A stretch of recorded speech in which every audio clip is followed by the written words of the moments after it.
प्यारे बच्चों, मैं हूं आपकी हिंदी शिक्षिका प्रीति। आप सभी का हार्दिक स्वागत है नोवा लर्न बुक्स, जो माउंट एनलाइटमेंट इंटरनेशनल का एक रचनात्मक शिक्षण मंच है। आज का हमारा पाठ है ऊंट की वफादारी। इस पाठ में हमने जंगल के राजा शेर और उसके मंत्रियों लोमड़ी, तेंदुआ और कौए की कहानी पढ़ी। हमने जाना कि चालाकी, लालच और स्वार्थ अंततः मुसीबत का कारण बनते हैं, जबकि सच्ची वफादारी, ईमानदारी और निस्वार्थ भावना हमेशा सम्मान दिलाती है। ऊंट ने कठिन परिस्थितियों में भी शेर का साथ दिया और अपनी वफादारी से यह सिद्ध किया कि सच्चा मित्र वही होता है जो संकट में भी साथ न छोड़े। अध्याय 6 ऊंट की वफादारी। प्रस्तुत अध्याय में बताया गया है कि हमें किसी के प्रति दुष्ट भाव नहीं रखना चाहिए। दुष्ट भावना से कभी कभी स्वयं को भी परेशानी बढ़ सकती है। नेक सोच रखने वाले ही दूसरों के कृपा पात्र बनते हैं। नेक मतलब अच्छी सोच रखने वाले सब उनके साथ अच्छा व्यवहार करते हैं, यदि सोच अच्छी होगी तो। आइए प्रस्तुत पाठ में पढ़ते हैं कि किस प्रकार चीता, लोमड़ी और कोए को अपनी दुष्टता के कारण शेर के क्रोध का सामना करना पड़ा तथा नेक स्वभाव वाला ऊंट शेर का प्रिय मित्र बन गया। ऊंट शाकाहारी होता है, मांसाहारी? ऊंट कहाँ रहता है? इसे रेगिस्तान का जहाज क्यों कहा जाता है? पढ़ते हैं कहानी। जंगल का राजा केसरी बहुत ही निर्भीक तथा बलवान था। केसरी कहा गया है शेर को, और निर्भीक माने निडर। जंगल के सभी जानवर उससे बहुत डरते थे। वे अपने राजा के लिए अक्सर कुछ उपहार लाते रहते थे ताकि राजा खुश रहे, न शांति से रहे।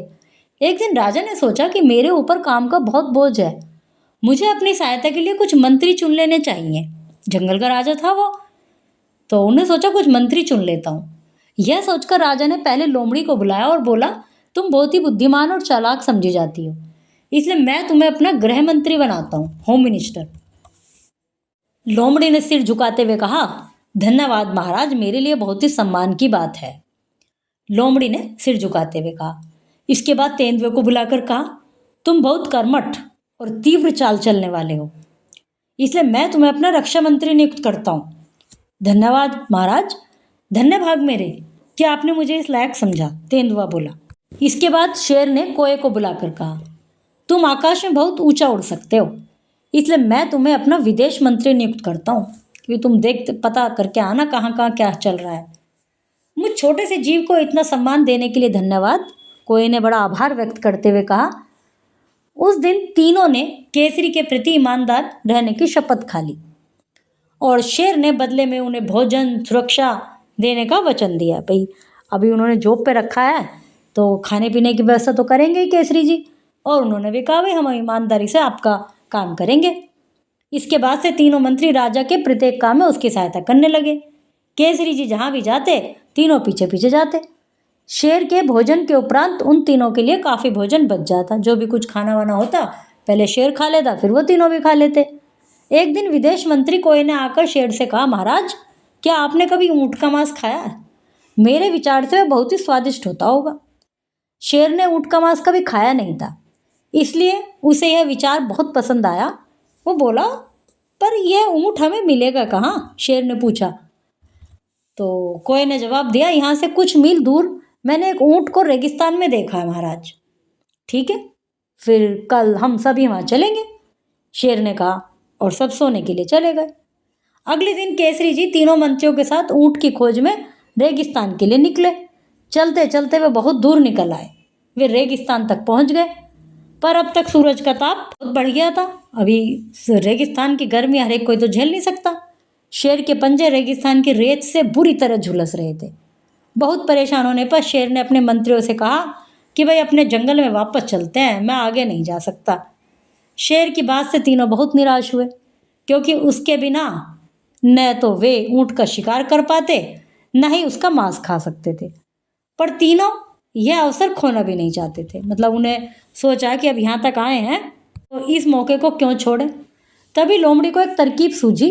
वह दौड़ी दौड़ी ऊँट के पास गई और बोली, मेरे साथ चलो। सोचा कि भाई राजा जी तो थक गए, मैं उसको ऊँट को यहीं बुला लाती हूँ। बोली उससे जाकर, मेरे साथ चलो, आज मैं तुम्हें जंगल के राजा से मिलवाती हूँ।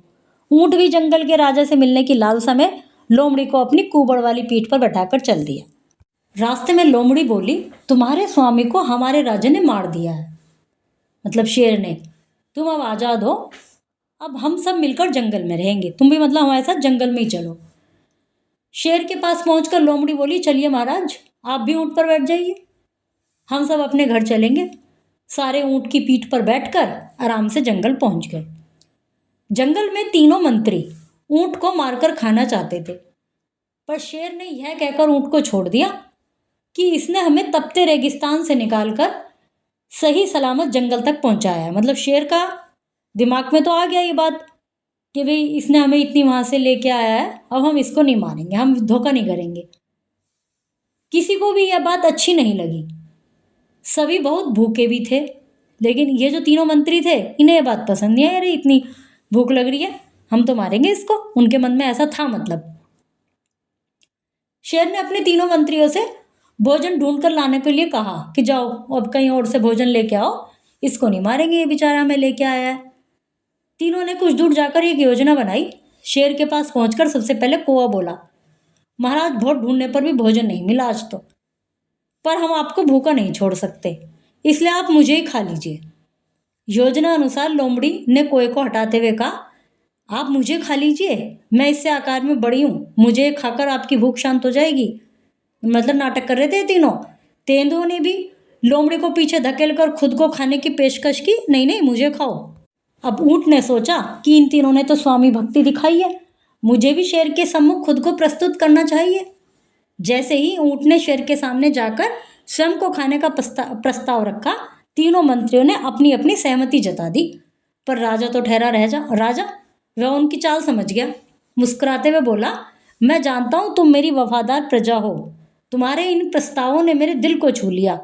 मैं बारी बारी से तुम सबको उसी क्रम में खाऊंगा जिस क्रम में तुमने स्वयं को खाने का प्रस्ताव रखा है। इनकी होशियारी समझ गया केसरी जो थे राजा जी। शेर की यह बात सुनते ही तीनों मंत्री वहां से 9-2-11 हो गए, मतलब भाग गए। शेर हंसते हंसते लोटपोट हो गया। शेर तो समझ गया था कि ये सब नाटक चल रहा है। वह ऊंट से बोला, वास्तव में तुम सबसे वफादार हो, तुम मेरे साथ जीवन भर रह सकते हो, मैं तुम्हें कभी नुकसान नहीं पहुंचाऊंगा। इसके बाद से वे दोनों खुशी खुशी रहने लगे। ऊंट की ऊंचाई 7 फीट तक होती है, इसका वजन 680 किलोग्राम होता है। ऊंट का वजन। ऊंट की आंखों में 3 पलकें होती हैं जो रेगिस्तान में इनकी आंखों में रेत जाने से रोकती हैं। मतलब बहुत रेत होता है तो इनकी आंखों में रेत जाने से रोकती हैं ये 3 पलकें। एशियाई ऊंटों में 2 कूबड़ होते हैं, जबकि अरब के ऊंटों में 1 कूबड़ होता है। एक प्यासा ऊंट एक समय में 135 लीटर तक पानी पी सकता है। ऊंट रेगिस्तान में 64 किलोमीटर प्रति घंटा की रफ्तार से दौड़ सकता है। 1 घंटे में 64 किलोमीटर ऐसे दौड़ सकता है वो। ऊंट का जीवन काल 40 से 50 वर्ष का होता है। ऊंट बिना पानी पिए 20 दिन तक जीवित रह सकता है। ऊंट की कुबड़ में पूरे शरीर की चर्बी जमा होती है जो उसे गर्मी से बचाने में मदद करती है, और इसीलिए यदि उसका कुबड़ सूखने लगता है तो समझो उसको अब एनर्जी चाहिए, उसको और भोजन चाहिए। प्रिय बच्चों, आज हमने मिलकर पाठ ऊंट की वफादारी पढ़ा। हमने सीखा कि हमें दूसरों के प्रति बुरा भाव नहीं रखना चाहिए, चालाकी और स्वार्थ से दूर रहना चाहिए तथा सच्ची निष्ठा और ईमानदारी अपनानी चाहिए। अब आप घर जाकर सोचिए और बताइए, यदि आप ऊंट की जगह होते तो क्या आप भी ऐसी ही वफादारी दिखाते? क्यों? मुझे गर्व है कि आपने आज पूरे मन से सीखा। कल हम फिर मिलेंगे एक नए और ज्ञानवर्धक पाठ के साथ।